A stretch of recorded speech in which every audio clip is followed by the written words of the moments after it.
এক মুহূর্তে একটি তরুণ এসে দাঁড়াল। সে খুব ক্লান্ত, হাতে একটি ছোট ব্যাগ।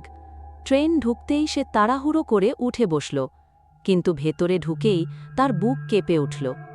গোটা বগি ভর্তি যাত্রী, অথচ সবার মুখ অদ্ভুত সাদা, যেন কোনো রং নেই।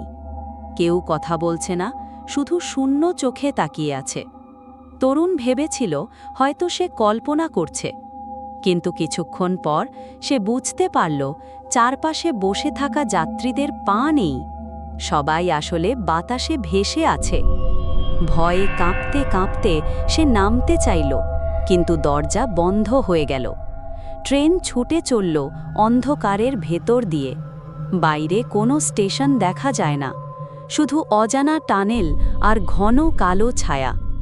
হঠাৎ পাশের এক সাদা মুখের যাত্রী ফিসফিস করে বলল, তুমি ভুল ট্রেনে উঠেছ, এই ট্রেন আর কোনো দিন থামে না। শেষবারের মতো চিৎকার শোনা গেল স্টেশনের পাশে দাঁড়িয়ে থাকা রাত জাগা কুকুরের। তারপর থেকে আর কেউ তাকে কখনো খুঁজে পায়নি।